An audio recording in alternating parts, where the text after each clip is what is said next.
Hello, everyone. Welcome to the panel celebrating Women in STEM, jointly organized by the Office of Diversity and Climate and the Women in STEM Club at Carnegie Mellon University, Qatar, to mark the United Nations International Day for Women and Girls in Science, which is marked yearly on February the 11th. From Lady Ada Lovelace to Professor Janaki Ammal, women were central and continue to be central to the STEM field. They built the foundation of modern programming, they unveiled the structure of DNA, and their work inspired new environmental movements and led to the discovery of new genes. It's past time to write our stories permanently into history, to tell our stories and celebrate our discoveries so that we can stand side by side with the extraordinary men like us who have used their technical and innovation skills to bring needed solutions and discoveries to our world. We want to use this opportunity to celebrate this day, to celebrate the positiveness by hearing from such women about their own journeys and seek their advice for the future generation of women in STEM in our audience. Such sheroes I encounter every day, the beautiful ladies I teach, graduate students juggling family and research, and my colleagues who juggle multiple roles and still share the passion for science. Let's celebrate us. I'm pleased to introduce the moderator for today's panel, Zainab Siddiq, a CMUQ alumni, class of 2021. Zainab, the floor is yours. Hello. Good evening, everyone, and thank you for making the time to join us on this Thursday evening. I am Zainab Siddiq, and I'm delighted to be moderating this empowering panel tonight. To get this started, I would like to share some statistics to remind us of the importance of being here today and why it is very important to celebrate women in STEM. Overall, women account for a minority of world researchers.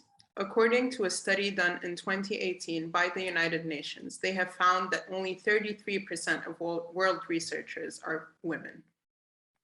However, there is a sheer amount of women who have contributed to the field just as much as men. We should advocate for them, teach about them in our classrooms, and acknowledge and celebrate their stories.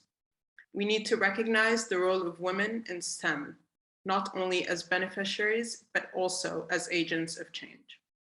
I'm very excited to hear about the journeys of the extraordinary panelists we have here today, especially that some of them are women that have personally inspired me and helped into shaping me into the young female scientist I am today.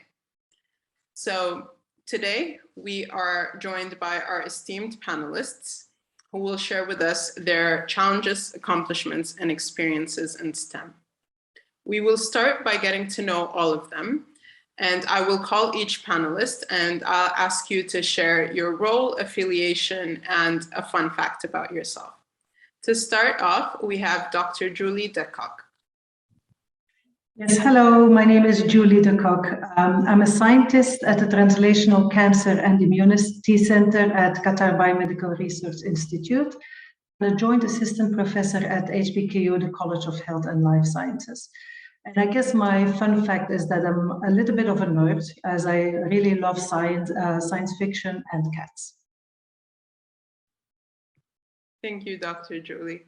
Very excited to hear about all your experiences. Next, we have Dr. Rosland Bendrus.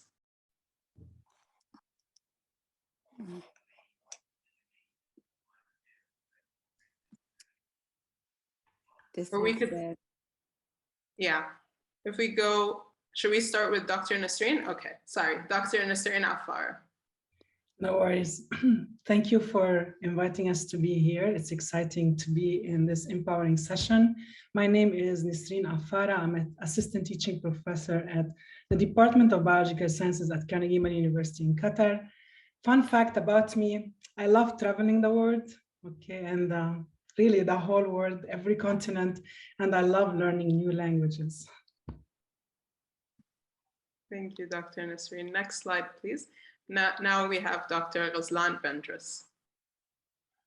Hello, everyone. I'm Dr. Rosland Bendris. I'm an assistant professor of biology at Well Cornell Medicine, Qatar, where I teach biology and neurosciences, and I lead several research projects. A fun fact about me is that I play a music instrument that is mostly played by males in the Middle East, which is the ney instrument. It's a type of flute. Very interesting, Dr. Rosland. Thank you so much. Next slide, please. Now we have Dr. Giselle Hayes. Thank you very much, Zainab, and thank you for the invitation to participate in this panel. So I'm an assistant teaching professor of computer science at Carnegie Mellon University, Qatar, and I do research in logic. And as a logician, I love puzzles, but I also love jigsaw puzzles. So I've assembled puzzles that are 1,000 pieces, 2,000 pieces, 5,000 pieces, and I can spend hours and hours doing that. Thank you, Dr. Giselle. Next, we have Dr. Judith Quamay.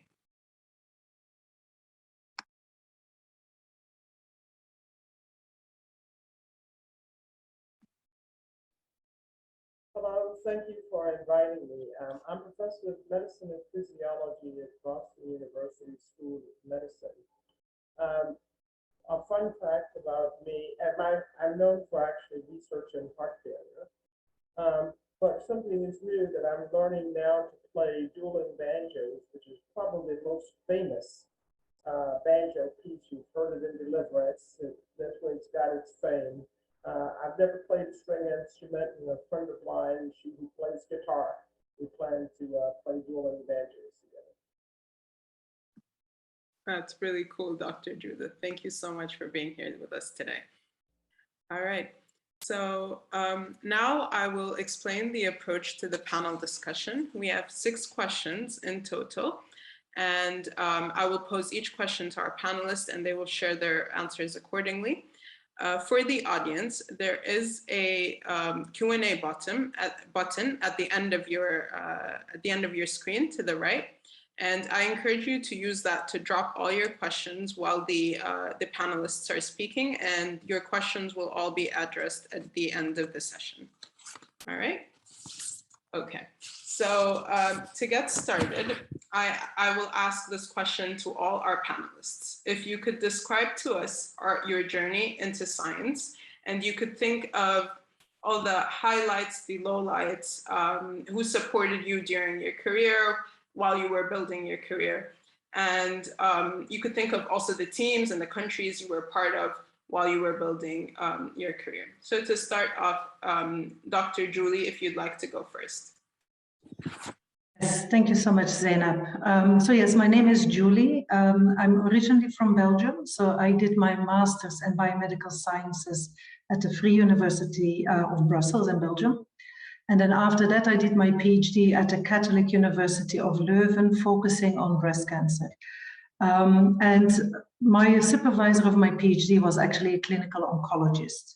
So this was a great thing. It was fantastic because he could put me into contact with, the clinical oncologist, the surgeon, the pathologist, the nurses, and so on, so that I would have access to human samples. And as you may or may not know, but human samples are really the holy grail in research. So this was really great for me. However, the other side of the coin, of course, is because he was a clinical oncologist, he didn't really have any research experience or any background into research. So that means I had a really steep learning curve. I had to become independent really quickly. So I basically had to do everything from scratch, learn about the techniques, learn about how to design experiments, do critical reading, do troubleshooting, prepare my manuscripts and so on. So really from A to Z. So although it was challenging, I think I got a lot out of it in the end. I learned a lot. Then after my PhD, I went to the UK. I did a postdoc for about 5.5 years at a cancer biology group in the University of East Anglia. And again, I was focusing on cancer, but different types of cancer, looking at how the tumor interacts with the environment. And during that period, I was really fortunate actually to be funded by one of those large European framework programs. And why I think this is important to mention is because it really gave me that opportunity to interact with researchers all over Europe, and it really expanded my, my vision, my horizon. And maybe this, in a way, helped me to make the step to move all the way to the Middle East, to Qatar. So after that, I came to Qatar. I joined QBRI in 2013. So QBRI was only established the year before, so it was a very young institute. We didn't really have any lab facilities yet. We were only like a handful of researchers. So having those skills, having those independence really helped me at that stage to, step up and come out of my comfort zone and really help to build, together with my colleagues, the institute. And then in the end to become my own researcher, so to become an independent research leader. And that's where I am now.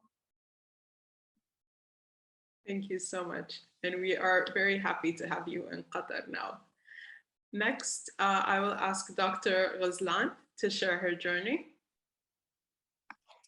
Yes, hello everyone. So I'm Rosland. I'm born and I grew up in France. After I got my high school baccalaureate, I wanted to be a biology teacher at a high school level. So I started university to get a bachelor degree in general biology, where I had to study botanics, geology, biochemistry, cellular biology, animal sciences, and a lot of different subspecialty.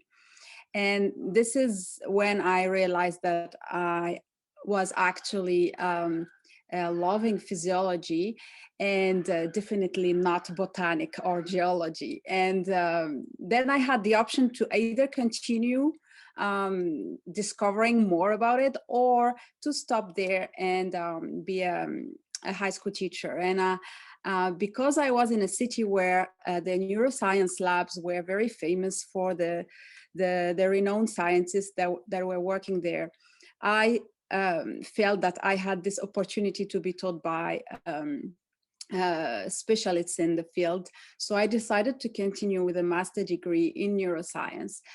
The brain, I was fascinated by the brain.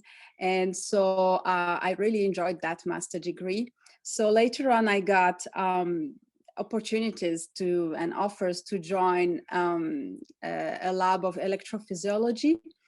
And then there was that other professor that I met who was leading his own research lab on brain cancers. And the way he described to me passionately his hypothesis and how he managed to build his research lab from scratch and from almost nothing really made me dream and gave me a lot of hope, because I could identify myself to him, because I came also from a modest family. My parents didn't go to school, and really I needed to be in that positive environment. And my supervisor really supported me in my journey. So I declined a very good offer to work in an electrophysiology lab, to be in his lab. And I don't regret that. So later on, I got my PhD, and right away, I was offered a postdoctoral position here at WiSTEM Medicine Qatar. So that was my first job experience. And then I started feeling that I really wanted to teach biology. So I had to pause a little bit on research, and I started again from scratch as a teaching assistant in the pre-medical department here. And then promotion after promotion, then here I am, assistant professor in biology.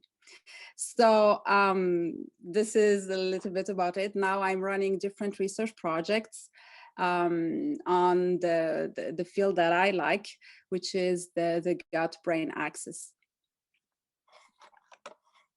Thank you, Dr. Rosland. That was very interested, and I'm very happy that I hear someone say I'm very fascinated by the brain, because I myself, I'm very fascinated by the brain, so we could talk about this forever.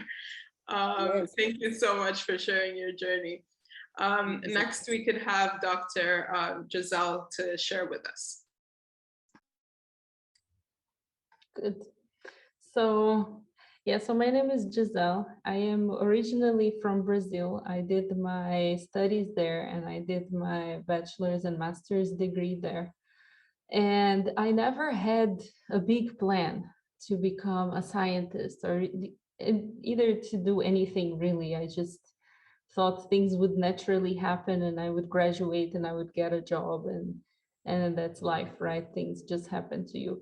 But it turned out completely different than what I had ever pictured. If you had told me 20 years ago that I would be living in Qatar and teaching computer science, I would say, oh, you're crazy. What are you talking about? But so I think that my career in science started when I decided not to get a job and get a master's degree instead.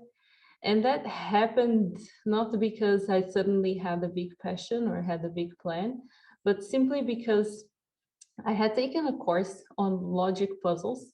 So I also like the brain, but I guess in a different way. And I enjoyed a lot and I wanted to see if there was some work to do with that or some research, and I had to do a senior thesis and I needed a topic and I had taken this course I enjoyed and I went after the professor. And the professor himself was not running any research on that area, but he gave me some names and I went after people and I sent some emails. And of course, most of them went unanswered, but one of them, I got an email back and she was very excited. She was a professor in the mathematics department. And she said, no, you can come and talk to me. Let's schedule a meeting. And I went there and she had a lot of reading material and she was very excited. And she was talking, no, because, you know, there's this connection with logic and computer science. And since you did computer science, you know how to program, so you can do this and that. So she had all sorts of project ideas. So I ended up doing my senior thesis with her. And at the end of my degree, I needed to choose, should I continue with a master's degree or should I go to industry? I was also doing an internship at the time, but the internship was not really interesting. And the work with her was a lot more interesting. So I said, okay, I keep working with you for the next couple of years. Let's see what happens. And I mean, I think she's a fantastic person. She's a super inspiration for me. And she was really pushing me and opening the doors and things that I had never idea about. So she told me about PhDs and PhD programs, and that's how I learned about this option of a career, right? So I did my master's there with her, and then I did my PhD in Austria. So I moved to Austria to do my PhD. Was a program that my master's supervisor sent to me about, and I decided to apply. After that, I moved to France to do a postdoc, and that was one of the best places I worked, and the people were really nice there. And from France, I got the job in Qatar, and here I am. Thank you, Dr. Giselle. And it's really beautiful to hear about a prime example of other women helping other women, you know, really growing your passion and supporting you all the way, talking to you about your options and what you could do. I think this is great. Thank you so much for sharing with us. Next, we have Dr. Judith.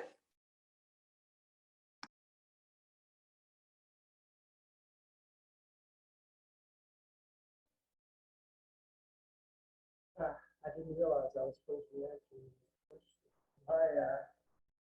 Let me speak up because we're having trouble with the mic. Is that better?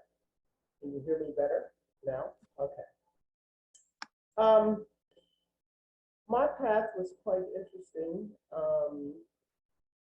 in science and how I ended up where I did. I went to the University of Pennsylvania as an undergraduate when there were men's colleges and women's colleges.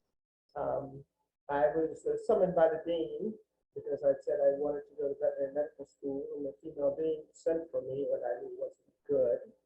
And she said, well, we have decided that you should major in English or mathematics. You should be a teacher.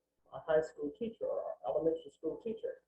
And that's because you're good in the arts. And I said, well, I'm good in the sciences as well. And anyway, she tried to dissuade me, saying that I should not pursue a veterinary medical degree at the University of Pennsylvania, whereupon I walked up the street to the dean of the University of Pennsylvania and asked him what he thought. And he walked me back down the street, and this is when I first experienced what power was, what difference power makes. She's an undergraduate dean, he's a graduate, professional school dean. He walked in her office and said, do not discourage any of my students in the future, or you will no longer be dean here. So that's how I started. I graduated from Penn with my BA in biology and my veterinary medical degree. That I went on to Ohio State to receive my PhD, mainly because I was unemployable at that time. Although I had the dean's letter, the dean only writes one letter a year to the top student, and I had that letter. And it was simply during an era of racial views in the United States, which still continues today. And the question was put to me during interviews, I'm not sure how my clients will react to you, being African American. And I said, well, I thought our clients were really animals, and I don't think they really care. I think most of them are colorblind. So I went on from there, then went to Harvard, became a postdoc there, Harvard Medical School, quickly advanced through that system, mainly because I had a man, he was originally from Switzerland, who was a tremendous mentor and advocate for my career success. He moved me towards quickly becoming a professor. And it was really due to his strategic positioning and opening opportunities for me. His name was Walter Edelman.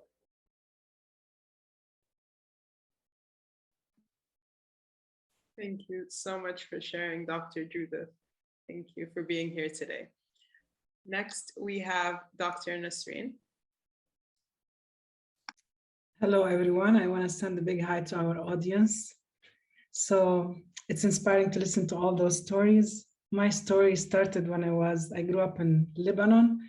So I was immersed in French. I was at Saint Joseph de l'Apparition schools. And in my high school, I always knew that I wanted a change. I wanted to change the system. So I wanted to go to an American system like the American University of Beirut. It was located in Beirut.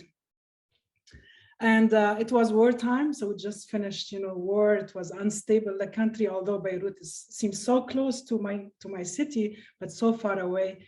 But my parents were very supportive. Here I am. I was at UV. It was a very different experience for me. It was a lens to give me access to the outside world. And after I finished my bachelor degree in biology, I was a pre-med student, by the way, but throughout the process of going through my undergrad, I changed my mind and I wanted to become a scientist.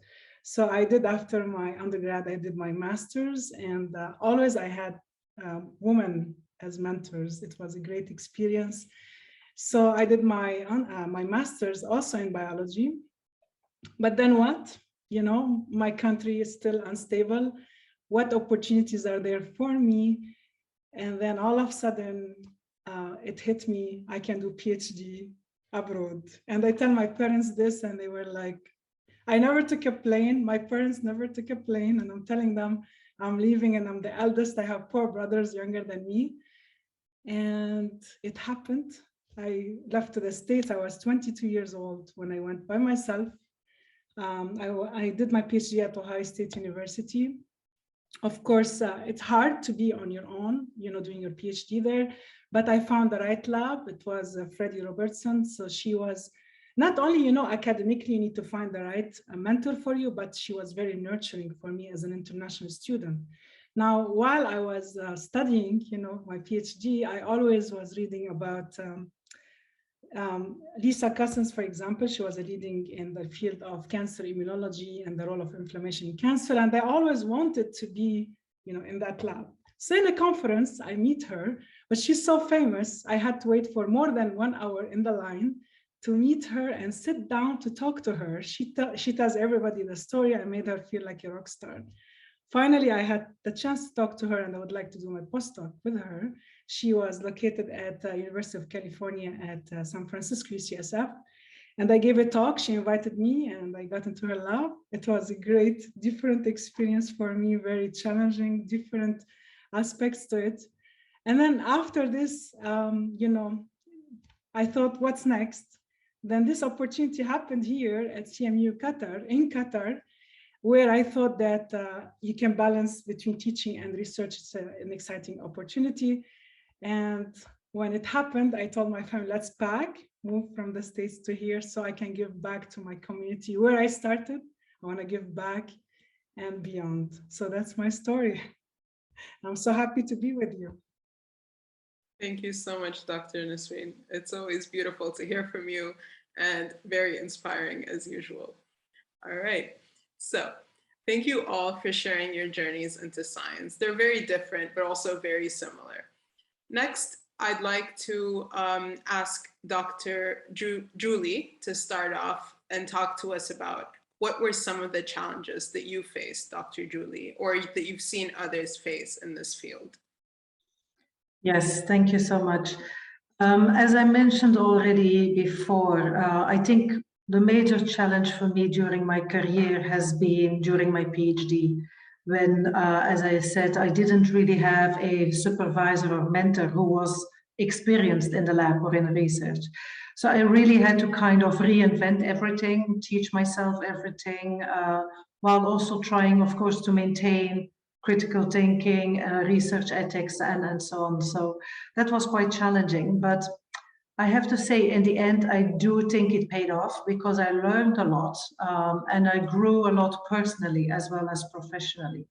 And I think a lot of the, the skills, the perseverance, the diligence that I kind of nurtured then, I can still use today. And that also brings me then back to, as a woman, looking at the gender-specific perspective, as a woman to start establishing your own group and to become an independent research leader is not as straightforward as one might think. So as I guess everyone knows, the number of women at certain levels within research is quite low, is disproportionate. And having, again, those skills from before, having the drive, having the tools to know how to, be independent, how to get things done, really helped me there as well.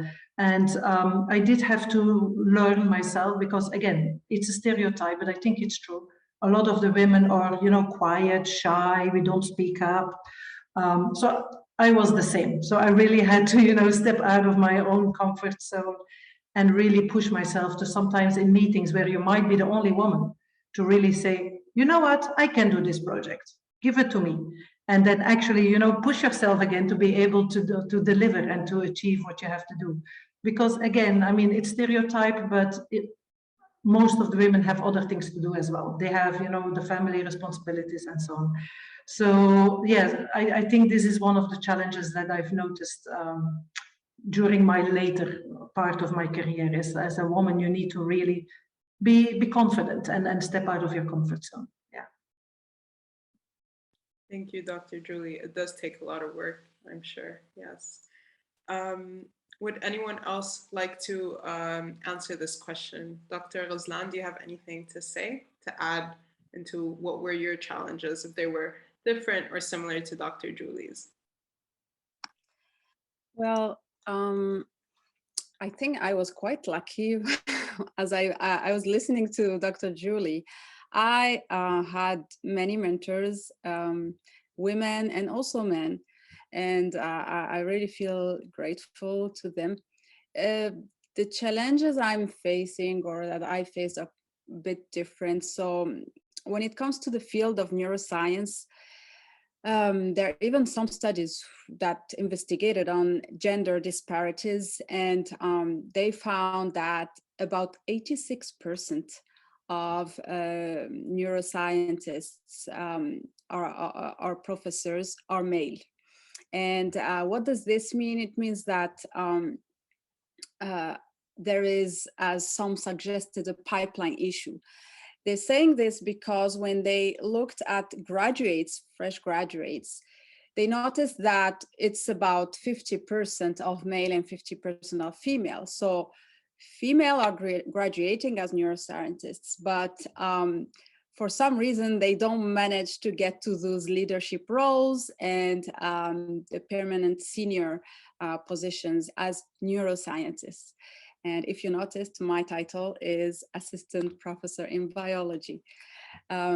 So this is one thing. And then another challenge, which is also specific to neuroscience, it's that this field is really developing at a very high pace.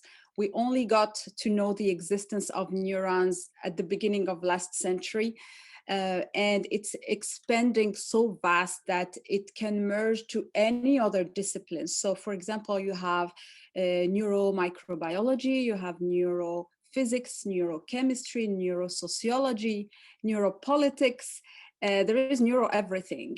And it took me time as well to identify myself and my field, research field, into a specific part of this neuroscience field. And because it's expanding and so fast, there are a lot of unanswered questions. So it happened to me that I taught some specific questions, and then a few weeks later, there were discoveries saying the opposite. And so when you're a woman teaching such field, sometimes people can perceive you as someone who doesn't know or doesn't master her topic. And so gaining trust, especially in this field, isn't easy. So this is one thing. And the last challenge that I wanted to talk about, which often comes back in my discussions with colleagues, is the perception. So for example, being kind to students is seen as a quality when it comes from men, but when it comes from a female, it's interpreted often as spoon feeding students or being like their mothers, or it's mostly seen as a weakness. So as a result, women tend to, in order to overcome this, they choose to be tougher with students. And I think that some of us can relate to this, maybe.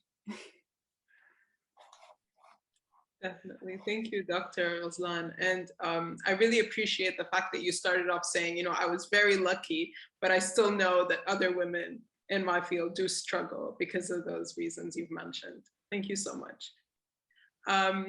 Dr. Nassrine, would you like to share with us some of the challenges? Sure. Mine is maybe a little bit different, but I appreciate what Dr. Giselle and Dr. Julie had, shared with us. So mine was, after I finished my postdoc, always it was a struggle. How can I start a family? So that's the balance between my personal life and my work, my career.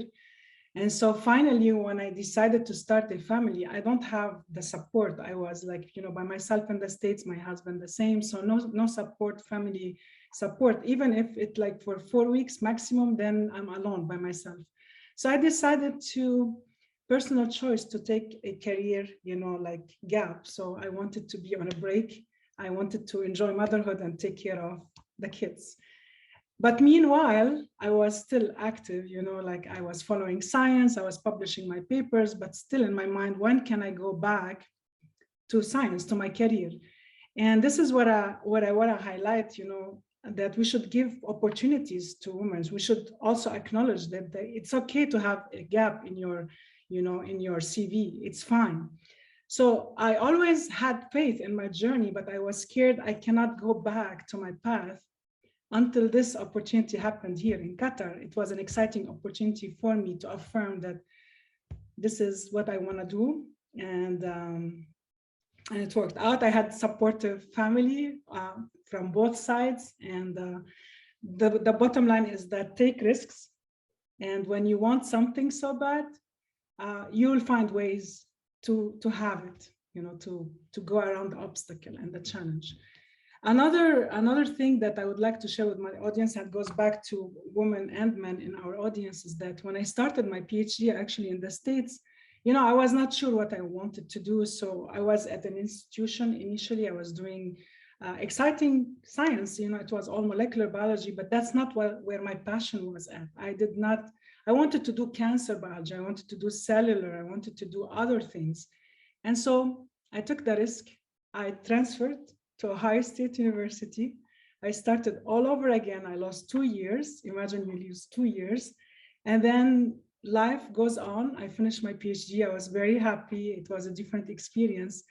But the bottom line is that if I stayed where I was in my comfort zone, I don't know what would have happened of me.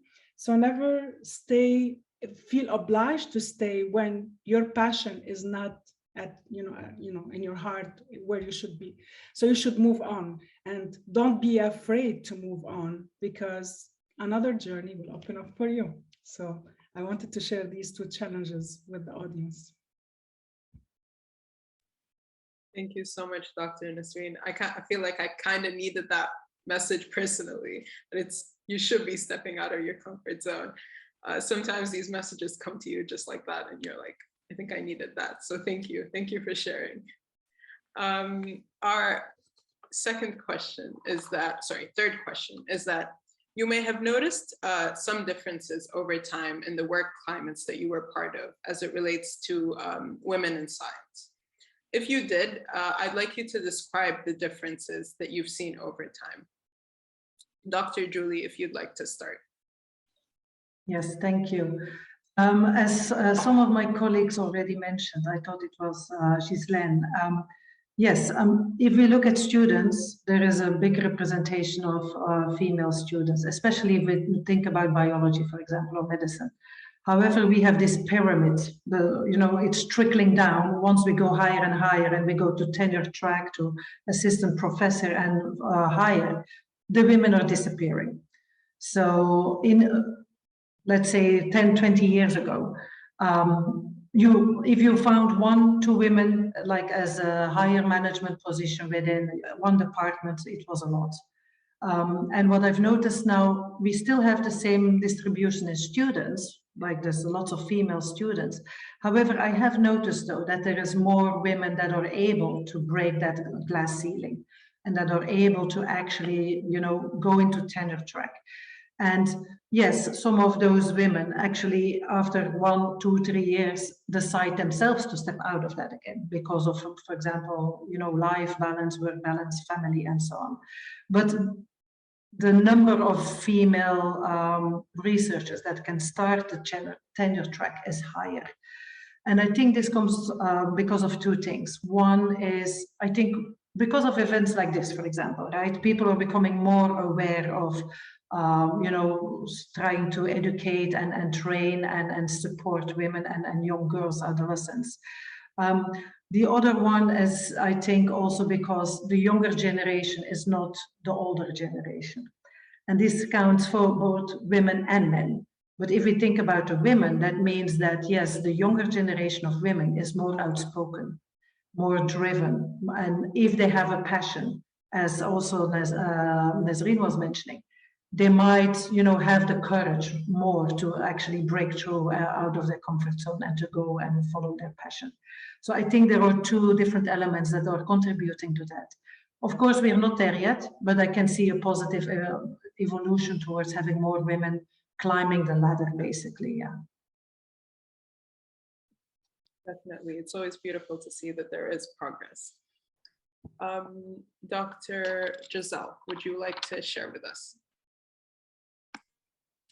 Yeah, so I have approached or thought about this question on a different angle, but commenting on what Julie said, when I think about, I was always in the 10%. So my undergrad, maybe because it's computer science and it already starts from the beginning. So my incoming class, we were 40 students and we were 5 women and we were 3 that actually graduated.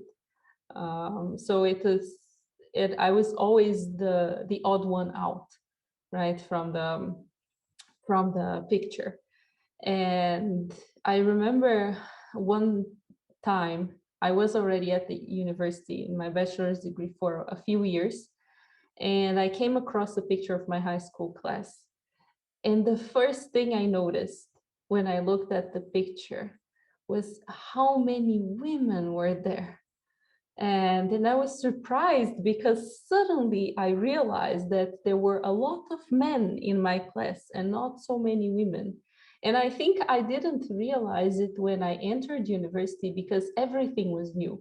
Right? So the people were new, but also the place was new, the courses were new, everything how it worked was new. So it didn't struck me so strongly. But when I looked back, that I noticed how striking it was, the difference. And then I was wondering, where did all these girls go, which courses they were taking? I had no clue whatsoever. But the interesting thing was that I felt much more comfortable at university than at high school. And it is not because there are a lot of women or there were a lot of men. It was just a matter of finding your allies and finding the people you get along with and finding people who share your interests. So I was suddenly in a place where I liked the same thing as my peers liked. It was not like that in high school. We each had varying interests and it was sometimes hard to get along, but in university it's different. And I was, like Rosland said, I was very lucky to have really good friends and peers throughout my whole career, not only women, but also men. And I think there's also a tendency that I have to surround myself with people that I enjoy working with, because it just makes the environment that much easier to bear. Because sometimes the work is so stressful and it can be, draining, and you end the day and nothing worked, and it's very frustrating at times. And it's good that you are in a place where people are supportive other than competitive, or they're putting you down. And I think this can come both from men and women. Maybe women because we are kind of raised to be kinder and more gentle. And so it's easier to find women like this, but there are men that are nice to work with around also, right? And I think that was something that from my switch from high school to university was very clear. And it taught me that you just need to find the right people, right? Thank you so much, Dr. Giselle. Definitely, as you said, sometimes it's really stressful. I think the support system that you have just makes it so much better. Thank you so much. So our next question is, how can we improve the experience of women in science? And Dr. Nassrine, if you'd like to take on this one. Yeah, I have so many ideas about this. This is a great question, right? I was thinking about it like we should give opportunities to women, to leadership roles, highlight women who are in leadership. And also what I like to say is that we have to make them more visible. So it starts even like in our classes. That's how we reach out to our next generation who will be sitting in our shoes one day. For example, I teach a Eureka course, and that's a transition between, high school to university level. And I try to inspire the next generation by inviting scientists to come over and talk about their scientific journey. And I make sure every year I have equal representation of genders. For example, I bring Dr. Julie to the class, and she would share her experience with the students. And that's a great approach to, tangible examples to relate to those, living examples of women in science. Another thing also that I experienced personally is when I was in the States, going to conferences, you're going to notice, is a vital part of our careers. That's where I meet other scientists, I collaborate, you recruit students, postdocs. So it's a great, great opportunity. So it happened that I was single, I did not have kids, but one time I went and they had my first son with me.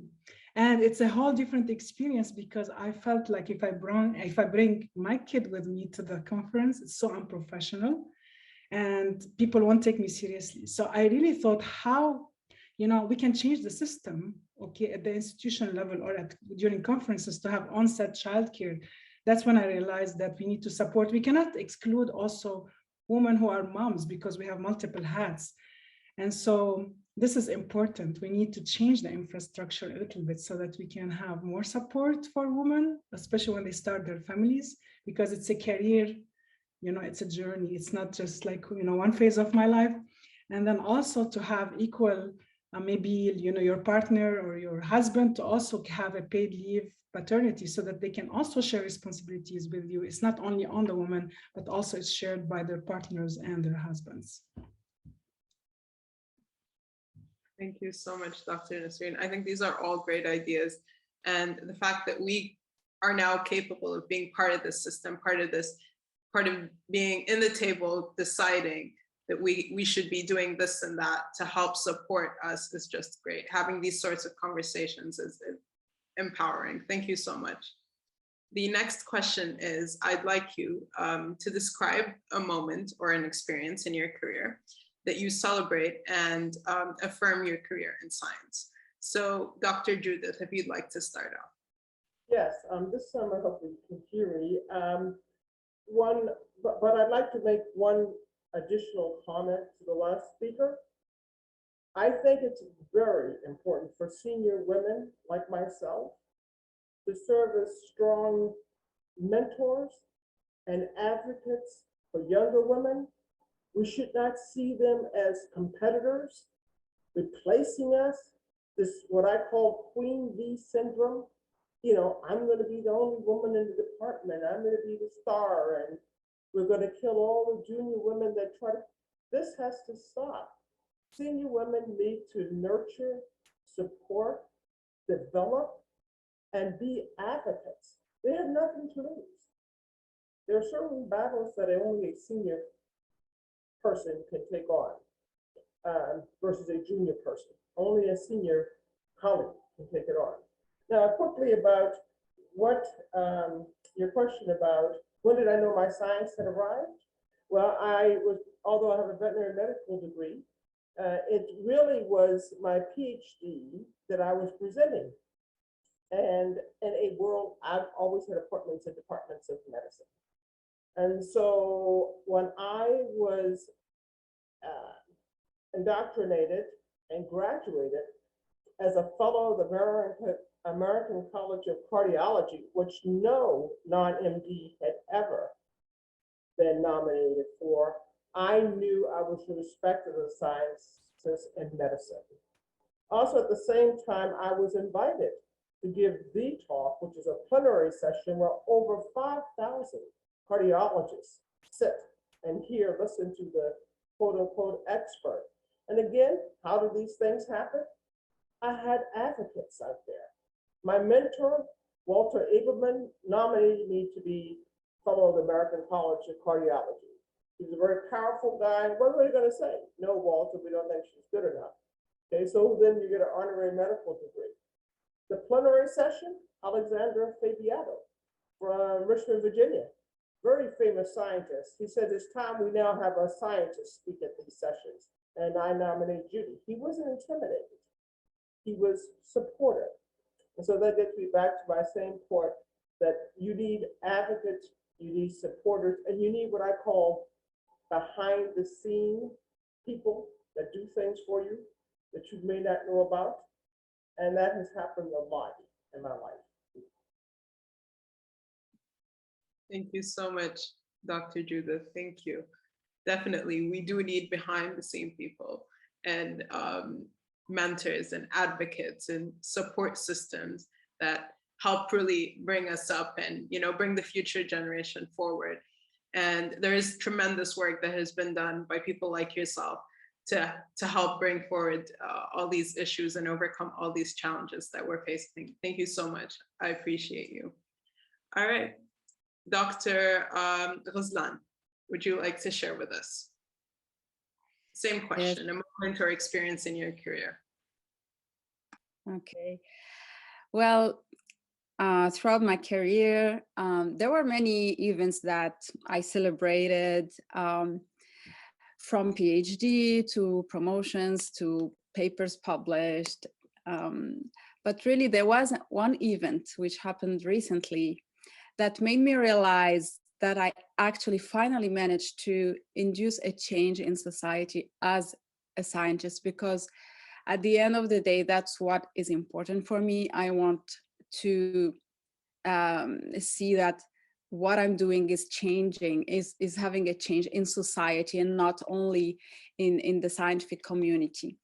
So quickly to tell you about this event, I am passionate about the relationship between the gut and the brain and how microbes can actually affect our brain, and not only our brain, actually all our health and diseases.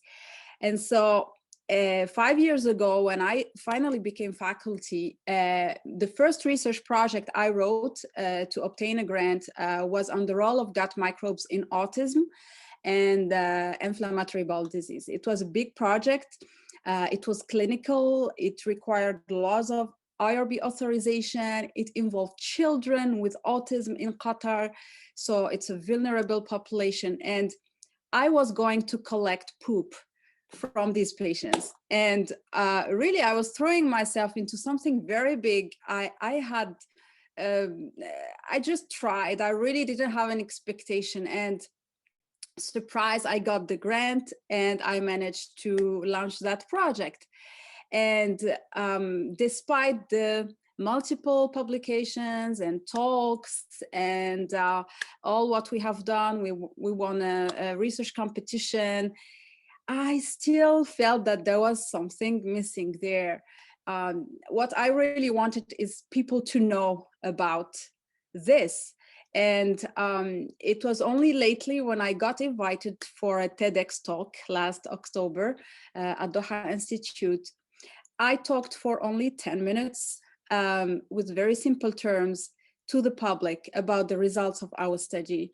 And the amount of feedback I got after those 10 minutes from the people who watched, who were there, and those who watched later on the video was so much bigger than all what I have done for the 5 years. And that's when I really felt that I finally had an impact and managed to raise awareness among people. And that's what I really celebrate. Yeah. Thank you, Dr. Rosland. That is very worthy to be proud of. I'm very happy for you. Thank you for sharing. Dr. Nassrine, if you could go ahead. Thank you, Zainab. I think for me, it's my current position. I mean, I agree with Dr. Giselle. You know, your publications, all the nice events that happened throughout your career, but this current position is what makes me happy and celebrate my career, because I can give back to the young generation. And it's beyond a course, it's beyond a training in a lab, it's mentoring, nurturing, inspiring, and it goes beyond their years at CMUQ. You know, most of you know this, even when they finish, they follow up with us, they become part of the big family. It makes me feel like how rewarding our career is in that sense. Thank you so much, Dr. Nassrine. And I agree with you. It does not end in the classroom. Myself as an alumni, being in one of your classrooms, I feel like this is something that extends even beyond, and it's more, it feels like family. Thank you so much. All right. So for our last question, I would like to ask, what tips or advice would you like to share with the attendees, the future female and male scientists and the current scientists as well, to champion women into science, or scientists in general? What do you have to say to them? What words of advice? We could start with Dr. Julie, if you'd like to share. Yes, I think my main message would be believe in yourself. So believe in yourself, step out of your comfort zone. If you want to do something, if you're passionate about something, go for it. If you come across challenges, reach out to your peers, reach out to your colleagues. Collegiality is, in my opinion, really important, because it's only when you're surrounded by people that you have a good relationship with, they will spontaneously want to help you. They will be the ones, as Judith was mentioning, behind the scenes, behind the curtains. Even when they don't tell you immediately straight in your face, they will be the ones supporting you and trying to push you in your career or in your goals. So yes, I would say be confident, go for it, step out of your comfort zone, and find the people around you, find a supportive environment, both at home, of course, as well as in your your work environment. Thank you so much, Dr. Julie. These are very valuable words of advice. Dr. Judith, would you like to share any tips or advice? Well, I'm going to kind of compile things that you've already heard today from other people. Yeah, we started out with, and I just put a different words to it. As young scientists, you don't always get what you deserve. You get what you negotiate, what you ask for. We've heard that from Julie and other speakers. Okay, that is critical. You have to have, then in other words, I believe you need to be kind, open, sharing with all of your people, all people around your colleagues, because you never know really the true power organizational chart. So for example, you may look at your dean, whatever up the chain, but it is a secretary who controls your fate. Okay, so being mean to her is not a good idea. So I would say be kind, be generous, be open, and develop what I call political savvy.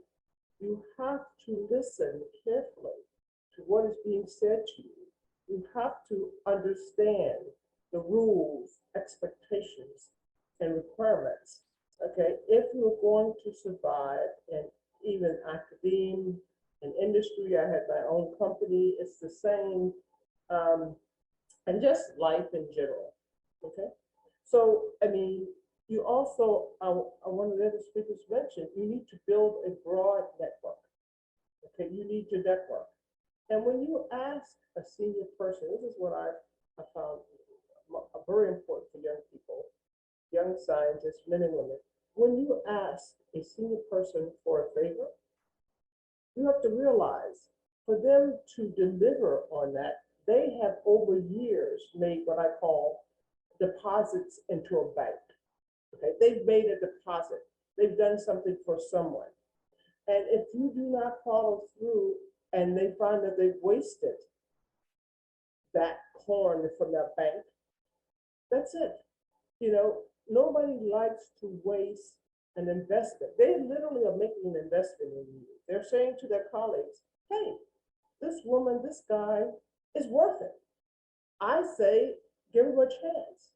It's a simple thing about senior people is by picking up a phone and making a call, you would be surprised behind the scenes how much your life could change.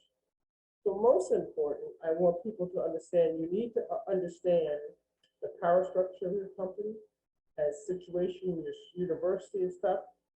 Be kind to everyone. They are all human, they're all your peers.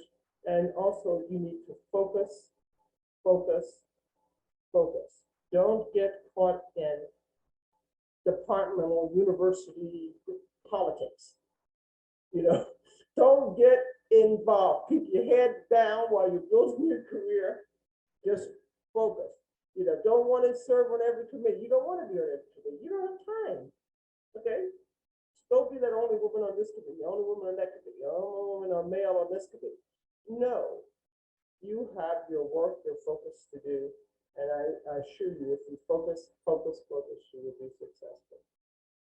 Thank you. Thank you so much, Dr. Judith. Thank you. I took my pen and noted down, you don't get what you deserve, you get what you negotiate for, because I really want to remember that for the rest of my time as a scientist. Thank you so much. Thank you. Dr. Giselle, would you like to share any tips or advice? Yeah, so it's hard to follow this because I'm just going to be saying more or less the same things.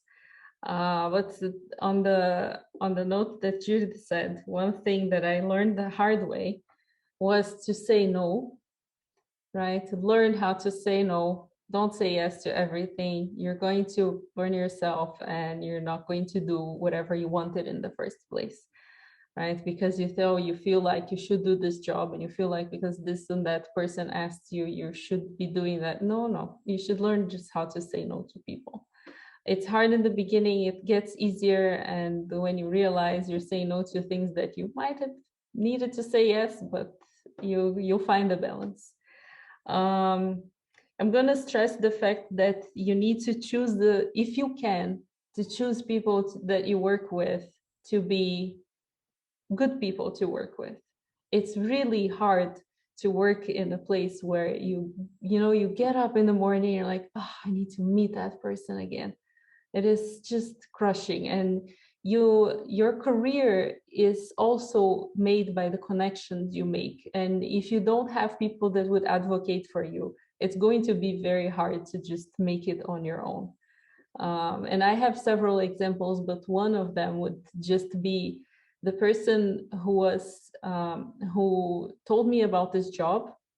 It was his position and he was leaving and they needed someone to replace him. And I met him at a conference and he had to send me several messages. And I got the messages and I was like, come on, it's CMU, I'm never going to get accepted. And he had to insist, and he said, no, you're good, you're fit for the job, just apply, right? And if I hadn't had that push, I would have never applied. Now I have two more tips. One is to speak up. Just speak up if someone is saying something that you don't like, or it's making you uncomfortable, or that you don't agree. Speak up. You don't have to confront the person if you're not a confrontational person. I am not a confrontational person, but I learned how to say it gently, or maybe sometimes make a joke that would make the whole room laugh and would make that person slightly embarrassed about what they said. So that sometimes helped just to nudge people that there was something off that was said. And the last one, I think it's also a tip for one of the questions that we have in the Q&A. Someone asked how to deal with imposter syndrome. And I saw one tip that I really liked once, that is, you need a feel-good folder. This can either be a physical folder or it can be a folder on your computer, but a folder where you put stuff that when you get, you feel proud of yourself. Right, so you get that paper accepted, you feel proud of yourself, you put on your feel good folder. You got a super nice email from someone thanking you for something that you did that makes you feel good, throw that in the folder, right? And then when you're feeling horrible and you think that you're not fitting for the job, you go and check and you will find stuff, right, that are going to get you up to speed again. And that's it.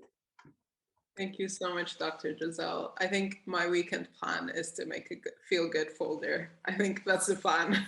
Thank you so much for this idea. And I really don't want this to end. Thank you all for this very rich and inspiring discussion and for sharing with us your journeys and your challenges and all your experiences. It is really by creating spaces like this and continuing to have conversations as such that move us forward towards creating a future where we are recognized and celebrated as leaders of change. Thank you so much. And I would like to now introduce Mahnur, who is the president of the Women in STEM Club. And she will be reading the questions that you have posted in the Q&A box, and she will be moderating the question and answers. Thank you all so much. And Mahnur, the floor is yours. Thank you so much, Zainab, for the introduction. So let's get straight into the questions. Professor Giselle already addressed the first question. How do you feel about imposter syndrome and how do you deal with it? So Dr. Julie, do you want to go ahead? Yes, sure. I can only echo what Giselle mentioned already. I think when you're at a point where you feel a little bit down and you start to doubt yourself, look back at what you have achieved or what you're planning to achieve or what you're working towards in a very objective way. And if you don't manage to do that, ask someone close to you, ask a peer, ask a colleague, just, to have this open conversation, because it's only when you can reaffirm what you have already done and the path you are on that you can deal with this imposter syndrome. However, I do want to say that I think it is something all of us have at one point in their career or at several points in their career. So if at some point you're feeling, I cannot do this, I'm not fit for the job, please don't feel alone. You're not the only one. I think each one of us has it at some point. So I think it was a really good tip from Giselle. Make a folder or whatever you want, a list, whatever you want to call it, and list your achievements, the things you're working towards. And if you can't do it, reach out to your friendly colleagues. Thank you so much, Dr. Julie. Dr. Afara? I would like to add, they said great things. And if I want to add something, is that perseverance is another thing that you can work on yourself, because it will pay you off. And don't give up and have faith in your journey. It's very important. The journey takes detours, but somehow, someone will be there along the way to support you, through this journey. Thank you. Thank you so much. Let's move on to the next question. Do you think that there is gender discrimination in the fields of STEM? And how does that affect promotions?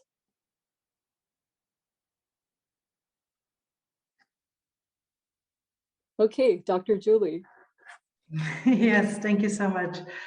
I don't think in itself there is a gender discrimination towards promotion, because promotion is always based on criteria, right? And that's why for us it's always important to have your publications, your grants, teaching, whatever it is that you need for your promotion. However, because we have the gender inequality between, again, it's very stereotypic, but it's still true, between work and life balance, this will affect your portfolio for promotion, or it can affect your portfolio for promotion. Because again, as a woman, maybe you have your family responsibility, or you took a career gap or anything like this.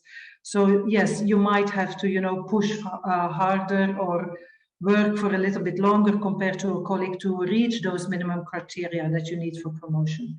So indirectly, I would say yes, but it's not that, if they see one application from a male and one from a female, they will prefer the male, not in my personal experience. Thank you so much for that insight. Does anybody else want to add on to that? Dr. Judith.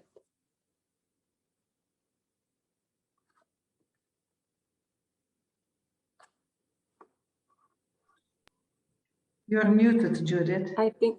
Mm-hmm. I agree with Dr. Julie. Maybe Julie and I, because our names are similar, seem to agree on a lot of the same points, absolutely, about promotion. But I also think there may be a little bit of gender bias and opportunities. Okay, I think often male colleagues do not think first to ask the junior female member, to go give this talk, to share authorship on that, to get this grant, to be the national speaker to represent the department. I think that still has to be learned. I think that's a behavioral thing. They'd rather go down the hall and say, Joe, go do this. I think it'd be a good opportunity for you. So I think there's a little bit of gender imbalance in opportunities. So when they're thinking and talking even on the phone to their other colleagues, they tend to just naturally come up with a male name as opposed to a female name who is just as equally qualified. But I agree with her. I think as long as you know the rules of the guidelines, promotion and tenure should not be an issue. But you need to be sure You absolutely have to be sure what the rules are and how and what the expectations are. Thank you. Thank you. Thank you so much. Okay, our next question, it is a parent who is asking, what can they do to help their daughters deal better with situations that will test their perseverance and determination? And these daughters, both the daughters, are interested in sciences. So how can the parent help their daughters?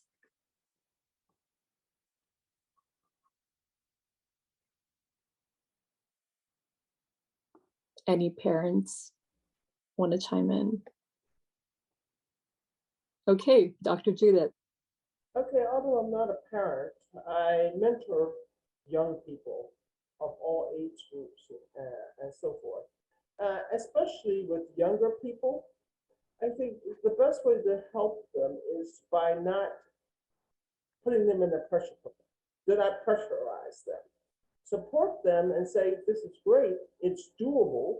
Give them examples, but do not, put the pressure on them to do that.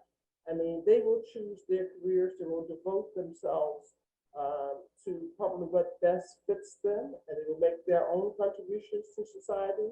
But the best way is to give them examples and simply to support them, encourage them. Don't, use silly names like, oh, you're a nerd, you've always been a nerd,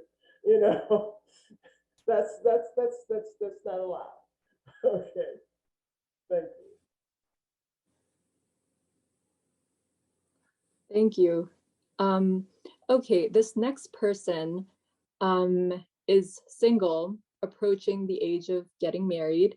They want to know, how easy is it for women to jump back in from a career gap now than it was before? And I think Dr. Afara touched on this before, but does anybody else want to add to something she said? I can highlight more about my experience. So here, you have to be careful how long is this gap. And meanwhile, you need to keep your connections going. Like, you cannot be detached completely from science. So you have to stay up to science. It's changing, every month we have something new, development. And so it's, I've witnessed some of my colleagues who also left like me for, to have a gap in their career, but it gets harder and harder as the years pass by. So for me, if I did not, feel like I was ready to come back during that specific period of time, I would have had to do another postdoc maybe, or change my career, do an MBA, or go to pharmaceutical companies. So my journey would have taken another detour. So it's a balance, take it, it's a risk, but it's worth doing it. If anyone would like to add. Thank you. Yeah, anybody else wants to add to that? Okay, Dr. Judah again. Well, actually, Nassrine has made very good points, but I think it's important that you stay current with the science. She's made a very important point. You can still read the science, and especially during a gap year, you can still reach out to your colleagues. You can collaborate remotely. You can even write abstracts, publications. It's a good time to get all that data that you've been thinking about put down on a piece of paper and submit it. So it's true. You need to stay networked in during your gap years, because it can be, I sit on enough review panels that I get so sick of hearing, well, what did she do during this year? Okay, she had a year away. And then I said, oh, by the way, she published 5 papers the year she was off. So who cares? But it is important to stay as connected as you can. Thank you. Thank you. Dr. Ghazali, you had your hand up. Yes.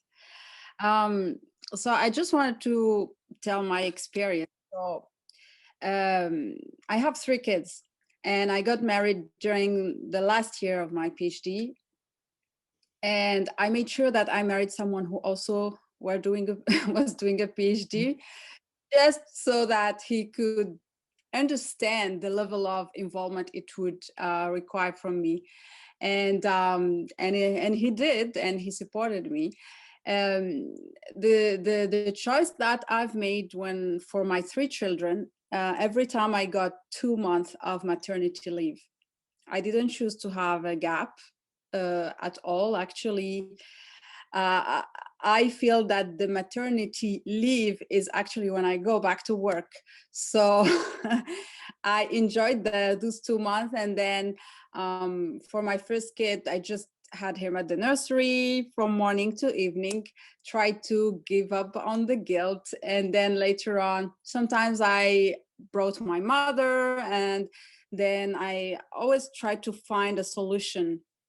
And having also the support of my husband. So this is another thing, and it's up to every person's culture. But personally, I don't feel that it is only my responsibility. So it's a shared responsibility. And that's how, from the beginning, I made it clear in my relationship. And I think that it worked quite well. Yeah. Thank you so much. Dr. Julie, you had your hand up? No, I had my hand up earlier. That's okay. Okay. Awesome. Okay. The last question for today. Who or what was your biggest motivation to pursue science?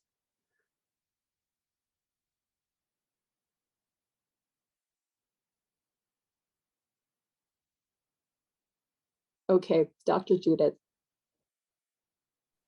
Well, only this is me just being funny and being silly, but it's true.